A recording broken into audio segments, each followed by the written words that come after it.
bien, señores, sean ustedes bienvenidos de nueva cuenta. Vamos a empezar ahorita lo que viene siendo su curso de la parte de Matemáticas 1. Sí, yo sé que es un curso muy práctico, tiene que ser muy corto y que pues son muchos los temas que ustedes vieron durante todo el semestre, pero en este semestre los vamos a ver de manera, cursito de una semana los vamos a ver de manera muy puntual, especificando cuáles son los temas y conceptos más prácticos que ustedes necesitan saber y tener que dominar para poder subseguir con los otros cursos de matemáticas que tienen a continuación.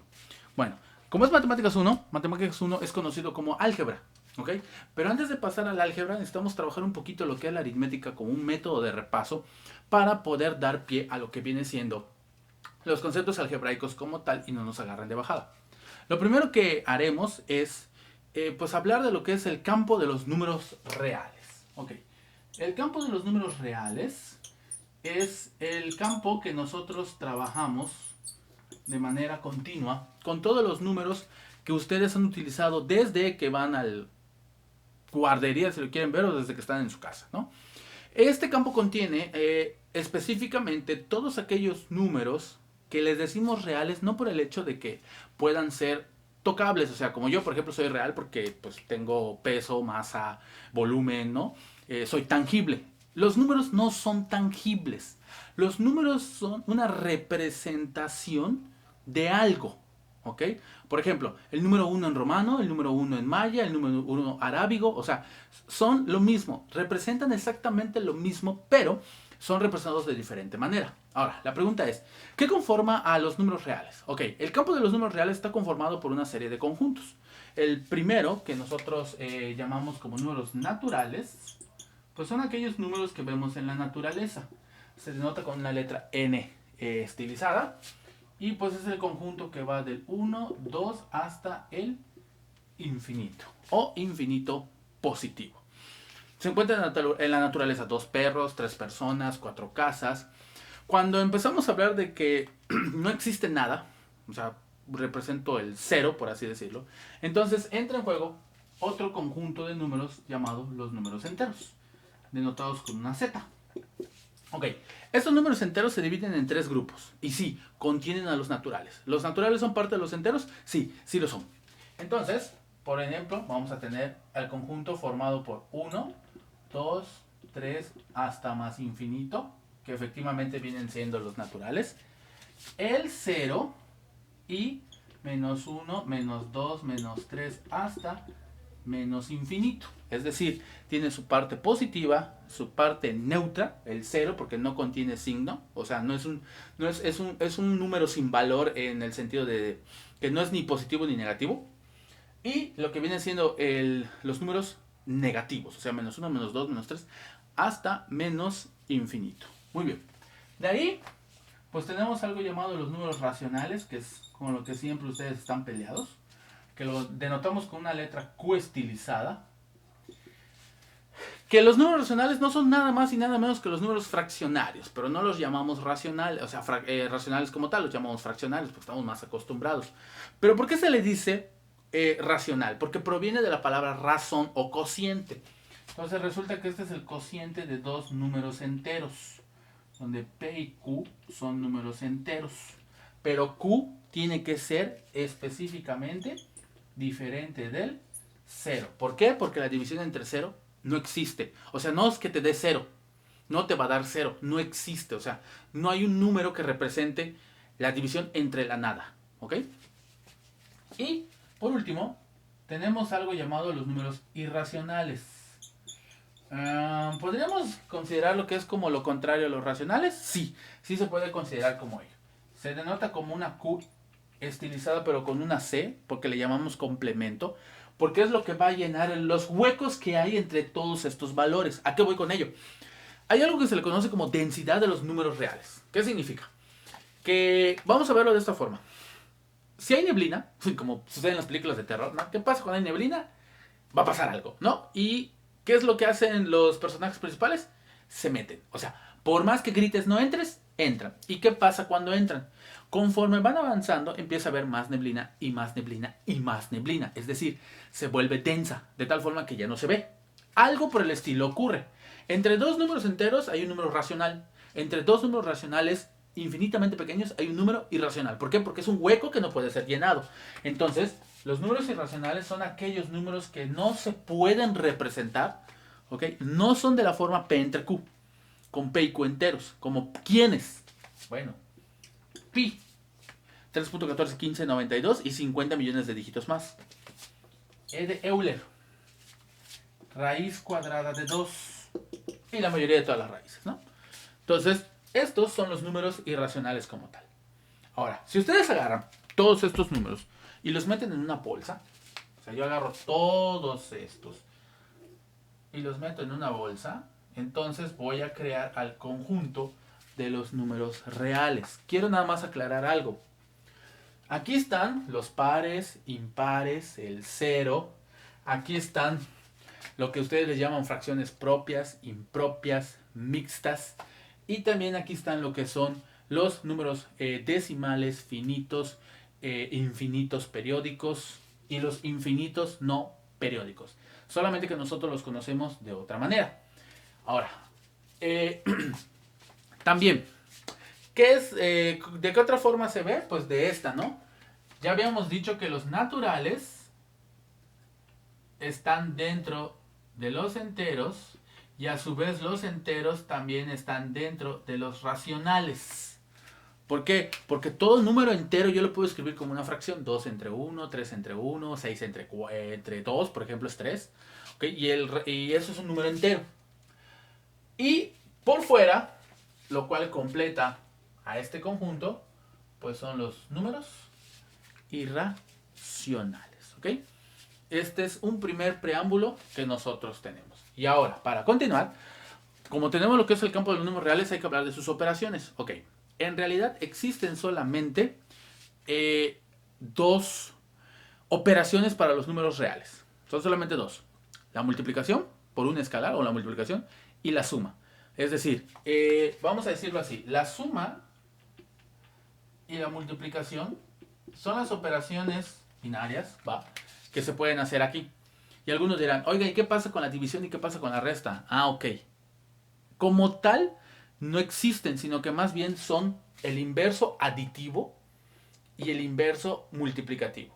Ya conforme va pasando el tiempo, pues nosotros, o sea, la parte matemática le empieza a dar un nombre particular que dicen, bueno, pues vamos a llamarlo de esta forma, vamos a utilizarlo de esta forma para que sea más entendible, un nombre muy coloquial, porque es más sencillo decir resta y asociarlo a le voy a quitar a decir inverso aditivo.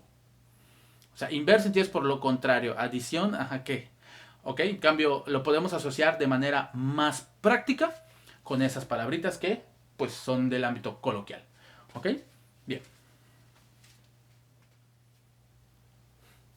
Continuaremos ahorita con lo que son dos conceptos que también van muy ligados a lo que es la parte aritmética. Básicos, si empezamos a trabajar lo que viene siendo el concepto de factorización. Estos son el máximo común divisor o MCD y el mínimo común múltiplo o MCM. Incluso hasta los escribimos en mayúscula y en minúscula. Ok, son dos conceptos que sí pueden causar un poquito de polémica porque nos preguntamos qué significan, o sea, qué representan y para qué me sirven. Bueno, para empezar, algo que tal vez nos podría ayudar para poder entender esto es considerar el hecho de que cuando estamos trabajando factorizaciones, hay una parte de los números que cuando vimos los números naturales, los números reales, no les comenté, que viene siendo lo que son los números primos. ¿Qué son los números primos? Son aquellos números que nada más son divisibles entre sí mismo y la unidad, nada más. Entonces, resulta que más adelante surge un teorema llamado el teorema fundamental de la aritmética, la cual te dice que todo número es capaz de escribirse como un número finito de números primos. ¿Ok? Todos los números. Obviamente, exceptuando el 1 y lo que viene siendo, pues el 2 se puede escribir como 2 y 1, ¿no? O sea, porque es la unidad. Pero, vamos a decirlo así, a partir de lo que vendría siendo el 3 o el 4, lo puedo escribir como un producto finito de números primos. Por ejemplo, 4, 2 por 2. Ah, que lo represento como 2 al cuadrado, ok, es muy diferente, pero es exactamente lo mismo. O sea, 2 al cuadrado es lo mismo que 2 por 2. 6 viene a ser 3 por 2. 3 y 2 son números primos. 7 es número primo. 8, 2 por 2 por 2, 2 al cubo, es número primo. ¿Ok? A eso se refiere con el teorema fundamental de la aritmética. Y el teorema fundamental de la aritmética es el que nos sirve para poder determinar lo que es el máximo común divisor y el mínimo común múltiplo de unos conjuntos de números. Ahora, ¿qué es cada uno de estos? Bueno, como su nombre lo dice, máximo común divisor. Es decir, que de todos los divisores comunes que hay para el conjunto de números, existe el máximo o el más grande. ¿Ok? Vamos a llamarle supremo, porque es el divisor más grande de todos los divisores, el cual divide a todos a la vez. Esa es la aclaración. Este número tiene que dividir a todos los números a la vez. No puede dividir a 2 y al tercero sí, no, ¿ok? O a 4 y al quinto y sexto no, ¿ok? No puede hacer eso. O a 1 y a los demás tampoco, ¿ok? No puede, no. El mínimo común múltiplo, como su nombre lo dice, es el más chico de todos los mínimos comunes que contiene a todos los términos o a todos los números, ¿ok? Es decir, que de ese habría o existiría otro más grande que cumple con la misma función, otro más grande y otro más grande. Y normalmente son múltiplos, ¿ok? Por ejemplo, cuando ustedes han trabajado fracciones, les hablaron del común denominador, es decir, el denominador más chico que contiene a todos los denominadores de una fracción. Bueno, pues ese común denominador es el mínimo común múltiplo, ¿ok? Solamente que lo llamábamos de otra manera. Y ahora, ese mínimo común múltiplo podría ser también un múltiplo más grande del que nosotros estamos proponiendo. Entonces, ¿qué significa? Que este es el mínimo o el ínfimo, el más pequeño de todos los que hay. Y bueno, pues lo vamos a ver con un ejemplo. Formas de poderse calcular, hay muchas formas de explicarse, muchas teorías también ahí que te dicen cómo entender este proceso. Vamos a irnos por la más práctica, para fines y uso de este cursito. ¿Qué es lo que vamos a hacer? Bueno, si nosotros tenemos un conjunto de números, vamos a poner aquí que tenemos el 24, 60 y 80, ¿no? Y me piden el máximo común divisor y el mínimo común múltiplo. Y voy a empezar por este. Voy a empezar por el mínimo común múltiplo porque es como que el que he notado que más fácil se entiende debido a que cuando se está resolviendo, pues es continuo la operación o tratamiento que nosotros hacemos, muy diferente a la del máximo común divisor, porque ahí tiene una restricción que a veces olvidamos. Y como este no está restringido, valga la redundancia, hasta llegar a 1, pues uno continúa. ¿Ok? Ahora, recuerden que cuando ustedes estaban en primaria y secundaria, les apuesto que nunca escucharon el teorema fundamental del álgebra. Tu maestro te decía, mira, vas a ordenar todos tus números, vas a poner una rayita aquí y vas a empezar a sacar mitad, tercera, no vas a sacar cuarta, o sea, te decía él, vas a sacar mitad, tercera, quinta, séptima, está bueno. Y tú agarrabas y lo hacías. Y yo en su momento me empecé a preguntar, ¿y por qué no saco cuarta? Porque cuarta es 2 por 2 y yo ya saqué mitades. Si tiene cuartas, tiene mitad. Entonces, si sacas todas las mitades, sacas todas las cuartas posibles. Tercera, quinta. ¿Y por qué no saco sexta y me brinco a séptima? Porque sexta es sacar mitad y tercera. O sea, es 3 por 2, 6. O sea, que ya lo hiciste. Si ya sacaste mitades y terceras, ya no tienes por qué sacar sextas porque ya las sacaste todas. Entonces, algo por el estilo va aquí. ¿Ok? Solamente que nosotros nos decían, saca mitades. Pues mitad de 24, 12. Mitad de 60, 30. Mitad de 80, 40. Y saco otra mitad. Y saco otra mitad. Y saco otra mitad. Bueno, pues mitad de 12, 6. Mitad de 30, 15. Luego es 20. Si había otra mitad, sacabas mitad tercera, 15, 10. Si había otra mitad, sacabas otra vez. Y los demás los ibas repitiendo. Hasta que ya no había más. Luego de aquí decías, ok, voy a sacar tercera. Tercera de 3, 1. Tercera de 15, 5. Y quinta, y 5 no tiene, ¿ok? Ya no hay terceras, paso a quinta. 1, 1, 1 y te detenías. ¿Ok? Hasta ahí llegabas. Y decías ahora, bueno, ¿cuál es el mínimo común múltiplo? Pues es el producto de todos estos numeritos. 2 por 2, 4, por 2, 8, por 2, 16. por 3, 48. Por 5 serían 200. Y 5 por 8, 40. 240. Ahí está. Este es el MCM. ¿Qué significa eso?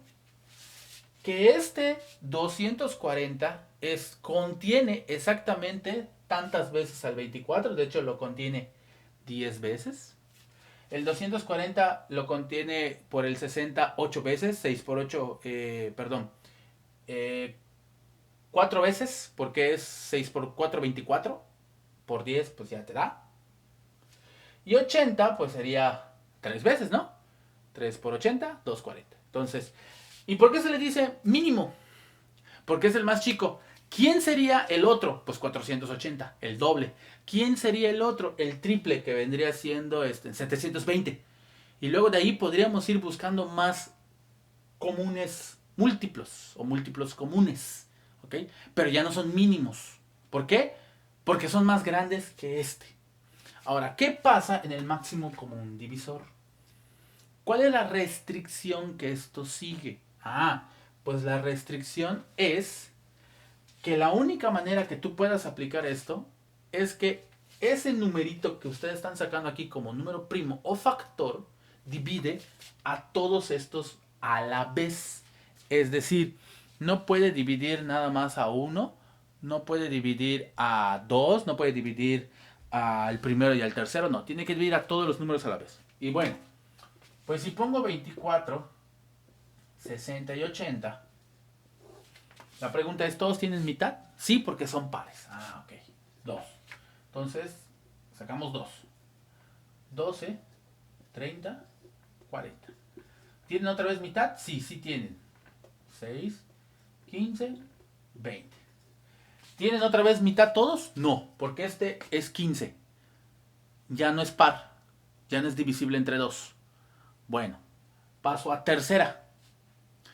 6 tiene tercera. Es divisible entre 3.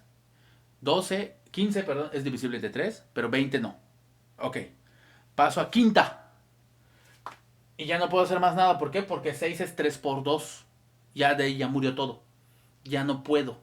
Ok. Entonces, hasta ahí terminamos y multiplicamos. 2 por 2, 4.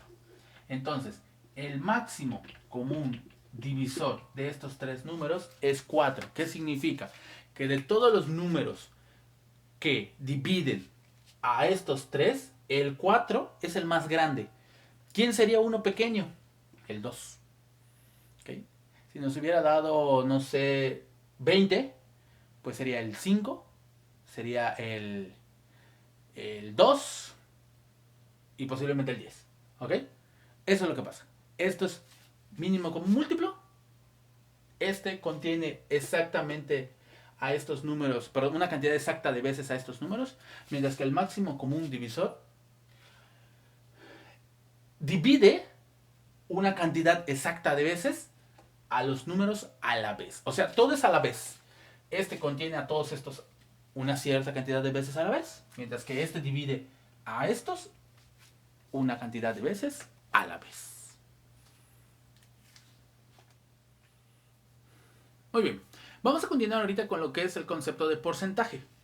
El concepto de porcentaje es algo que muy común se suele utilizar cuando vas al súper, cuando vas a la tienda departamental, cuando estás viendo las ofertas, por ejemplo, en el hot sale, lo que es en el Black Friday, ¿qué te puedo decir? En Cyber Monday y todas esas cosas que, bueno, donde uno busca ofertas, ¿ok? Pagar menos por un objeto que es más caro en cualquier otro lado o que normalmente es muy caro en el mercado, ¿ok? Ahora, ¿cómo funciona el porcentaje? Bueno, el porcentaje en sí es un numerito que me dice que tengo que subirle o bajarle dependiendo de la aplicación en la que esté o en la situación para poder determinar un valor final real, vamos a decirlo así, ¿no? Después de aplicar este proceso. El símbolo de porcentaje es una diagonal con dos ceritos, ¿no? Y representa tanto por ciento. ¿Ok? Miren, no le voy a poner que va del 0 al 100, porque no necesariamente es así. Puede ir hasta el 200, 300, 400, ¿ok? Sí existen esos valores porcentuales. Nada más que depende de la situación en la que estás trabajando, pues es el valor hacia el máximo que vas a tener, ¿no? Si estamos hablando de que estás buscando un descuento en una computadora, en un reloj, en una pantalla o algo por el estilo, pues obviamente lo máximo que podrías tener pues sería el 100%, que es que te lo lleves gratis. Pero hablar de un 110%, un 150%, no. ¿Dónde podremos hablar de porcentajes mayores a 100? En la economía, por ejemplo, una recesión, las ganancias de una empresa, los impuestos pagados, ¿ok? Porque sí pueden sobrepasar tu capital, que viene siendo el 100% que tú estás teniendo. Entonces, puedes obtener el 120, 110, 200%, 300%, que es decir, duplicas, triplicas y así en adelante, pues lo que tú tienes invertido, ¿no? Pero mientras tanto, vamos a dejarlo así como que es un número que me va a servir para determinar una proporción de otro número que me están dando, ¿ok? Ahora, nada más aquí quiero hacer una aclaración. Por ejemplo, cuando hablamos de 10%, esto significa 0.1. ¿Cómo pasamos de acá para acá? El porcentaje es un número con una unidad de medida. Para poder utilizarla en lo que viene siendo ejercicios, ejemplos y situaciones reales, tengo que convertirlo en un número real. Y la única manera de convertirlo en un número real es dividiendo entre 100 o corriendo dos dígitos el decimal. 1, 2 o dos lugares, como le quieran llamar. ¿Ok? 50% pues viene siendo 0.5. Y por ejemplo, no confundan esto con lo que son los decimales. O sea, por ejemplo, 1% es 0.01. Incluso 0.1% es 0.001%. ¿Ok? Aquí se suele cometer un pequeño error por parte de los estudiantes y corresponde a la parte de, oye, ¿qué pasa si pongo 0.5? O por ejemplo, ¿qué pasa si pongo 0.1 en vez de 0.01? Si estás hablando de un margen de ganancia de dinero, le estás regalando muchísimo más dinero de lo que debería de ser. Porque no es lo mismo darte 10 pesos por cada 100 pesos que tú inviertas a darte un peso por cada 100 pesos. ¿En cuál estás perdiendo tú si tienes que dar el dinero? En la primera. ¿Por qué? Porque lo estás haciendo mal. ¿Ok? Ahora, ¿cómo se determinan los porcentajes? O sea, al final, ¿qué es lo que ocurre? Nosotros debemos de poder determinar valores a partir de lo que viene siendo otros ya dados, que viene siendo el costo inicial o el número principal y el porcentaje que quiero determinar. Y esto normalmente se resuelve por lo que viene siendo una regla de 3. ¿Ok? Por ejemplo, quiero saber el 20% de 750. ¿Cuál es el 20% de 750?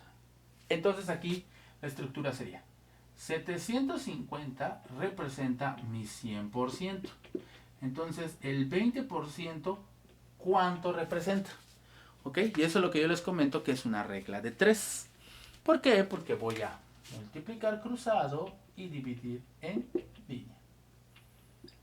Entonces sería 20 por 750 entre 100. Lo que me viene dando, vamos a decirlo así, el 10% son 75, el doble serían 150. Entonces el 20% es 150. ¿Okay? Aquí hay que tener cuidado dependiendo del problema, que es lo que quiero determinar.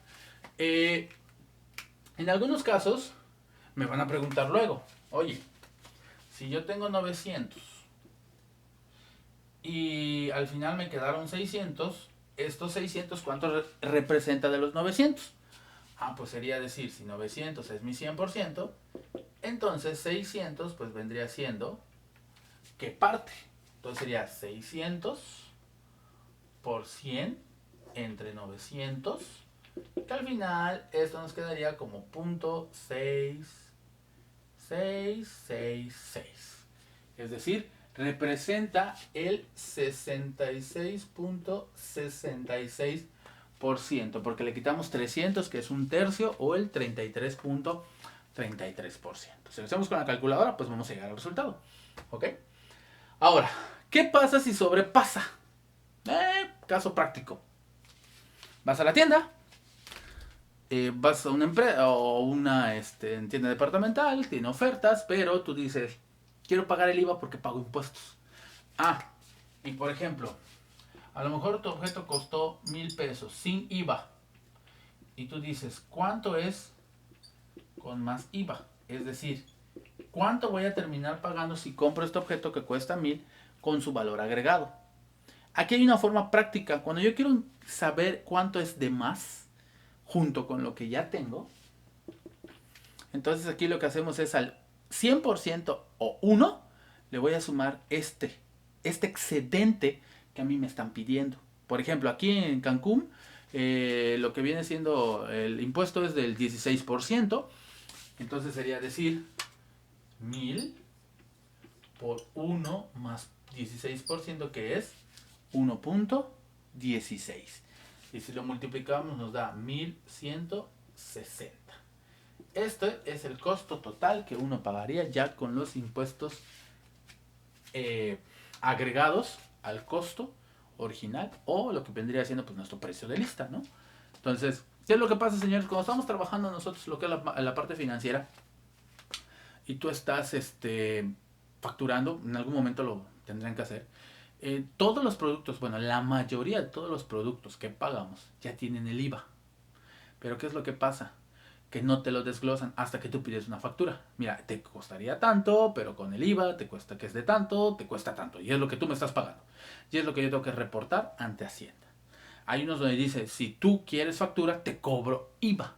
Entonces esos no tienen IVA o valor agregado. O sea, son más baratos, por así decirlo. Pero no todos lo trabajan así. ¿Ok? Bien. Muy bien. Vamos a continuar ahorita con lo que son fracciones. El dolor de cabeza de muchos. ¿Por qué? Porque normalmente cuando están trabajando problemas y hay una fracción, lo quieren convertir a decimal. Sí es correcto y no. O sea, es correcto porque, pues, estamos acostumbrados siempre a ver números en forma lineal y no verlos en forma de fracción. Pero a la vez es un poquito incorrecto debido a que cuando estamos trabajando fracciones no tenemos normalmente lo que es el valor exacto. Por ejemplo, 0,33 y 1/3 no son exactamente lo mismo. 0,33 más 0,33 más 0,33 no es 1, es 0,99. Y si tú dices 1/3 más 1/3 más 1/3, allí sí es 1. Entonces la pregunta sería, ¿con qué trabajo? ¿Con fracciones o con decimales? Cuando sean fracciones, trabajen con fracciones. Si el problema ya te lo da decimal, entonces trabaja lo decimal. ¿Ok? Ese es el sano consejo que yo les puedo dar. Ahora, ¿qué es una fracción? Pues es es el cociente de dos números enteros donde el denominador es diferente del cero. Son de la forma P entre Q, con P y Q enteros. Este de aquí se le llama numerador, mientras que este de aquí se le llama denominador. ¿Ok? Y existen varios tipos de fracciones. Propias, por ejemplo, 1/3. El numerador es más grande que el denominador. Impropias, 5/2. Es al revés. El numerador es más grande que el denominador. Y mixtas, 2 enteros, 3/4. Tengo un entero junto con una fracción, el cual se convierte normalmente a una fracción impropia. ¿Cómo? Multiplico 2 por 4 y le sumo los valores del numerador. 2 por 4, 8 por 3, más 3, perdón, 11 cuartos. Y tiene sentido. ¿Cuántas veces cabe el 4 aquí en el 11? 2. ¿Y cuántos me sobran? 3. Aquí está. ¿Ok? Son exactamente lo mismo. Ahora, ¿qué tanto podemos hacer con las fracciones? En realidad podemos hacer todas las operaciones: sumar, restar, multiplicar, dividir, potencia, raíces, logaritmos, exponenciales, trigonometría. Pero vamos a trabajar como repaso las más sencillas. Sumar dos fracciones. Sumar o restar dos fracciones. Quiero hacer una aclaración. Esto es para dos fracciones. ¿Se puede extrapolar a 3, 4? Sí. Pero ustedes tienen que irlo buscando cómo serían esos métodos. Yo les doy la parte, vamos a decirlo así, vertebral, de la cual ustedes pueden basarse para ir haciendo los siguientes. Ok. ¿Cómo se hace normalmente esto? Bueno, pues utilizamos lo que vendría siendo el truquito del producto cruzado. Primero multiplico denominadores, B por D, y luego cruzado A por D y B por C. La pregunta es, ¿qué signo pongo en el medio de estos dos? Pues el signo que aquí esté, más o menos. Si es positivo pongo más, si es negativo pongo menos. Y con esto ya tenemos dos operaciones. Las siguientes dos son, dentro de lo que cabe, las más sencillas, pero no sé por qué extraña razón la confunden. Muchas veces cuando he preguntado, oye, ¿cuál es la regla de la multiplicación? Me dicen la de la división. Y cuando pregunto la de la división, me dicen la de la multiplicación. Miren, cuando yo quiero multiplicar dos fracciones, se dice que la multiplicación es lineal. Numerador con numerador, denominador con denominador. A por C, AC. B por D, BD. Y cuando hacemos la división,